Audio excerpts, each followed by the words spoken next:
বাংলাদেশের ফিল্মকে এক ধাক্কায় লাখের ঘর থেকে কোটিতে নিয়ে যাওয়ার স্বপ্ন দেখালেন এবং বাস্তবে রূপান্তর করলেন শাকিব খান, আরশাদ আদনান, হিমেল আশরাফ। শাকিব খানের ক্যারিয়ারকে আন্তর্জাতিক পর্যায়ে পৌঁছে দিলেন এই আরশাদ আদনান, হিমেল আশরাফ। দর্শক, আমরা যদি একটু পিছনে ফিরে যাই, আমাদের সিনেমাগুলো 30 থেকে 40, সর্বোচ্চ 60 লক্ষে আমরা সিনেমা করে ফেলতাম। শাকিব খান হলে সেটা ভিন্ন কথা, 1 থেকে 1.5 কোটি। কিন্তু প্রিয়তমা এমন একটা ধাক্কা দিল যে এখন 4-5 কোটি দিয়েও কেউ আর চিন্তা করে না। প্রযোজকদেরকে গুনতে হয় 10 কোটিরও উপরের বাজেট।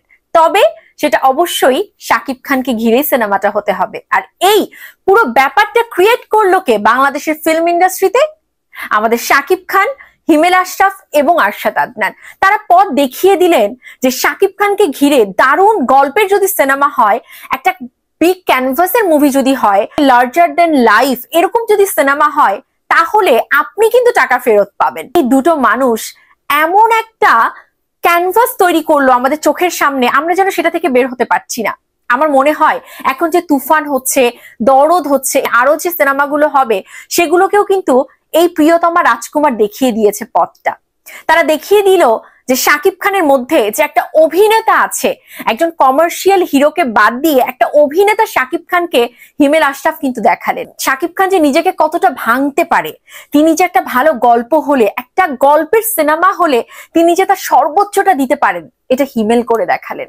এবং অবশ্যই এই বিগ ক্যানভাসের জন্য আরশাদ আদনানকে আমি স্যালুট জানাই যে তিনি পরিচালককে হাত বেঁধে রাখেননি, তিনি পরিচালককে সেই ফ্রিডমটা দিয়েছেন যাতে পরিচালক তার ডানা মেলে উঠতে পারে, সেরকম গল্প রচনা করতে পারে, মেকিংটা যেন মন দিয়ে করতে পারে।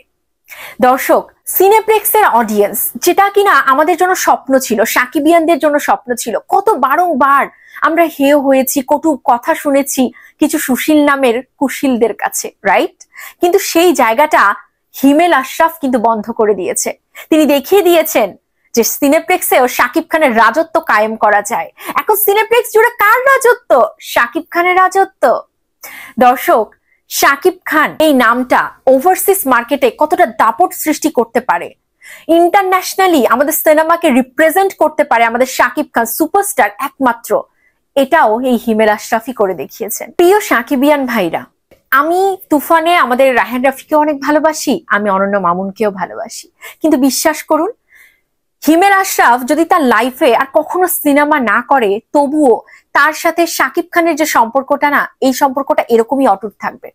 তিনি শাকিব খানকে শুধুমাত্র সুপারস্টার নায়ক এটা হিসেবে দেখেন না, তিনি শাকিব খানের এমনই একজন শুভাকাঙ্ক্ষী যে সব সময় শাকিব ভাইয়ের কোনটা ভালো হবে, শাকিব ভাইয়ের আসলে কোনটা কমফোর্ট জোন, এটা হিমেল আশরাফ সবচেয়ে ভালো জানেন।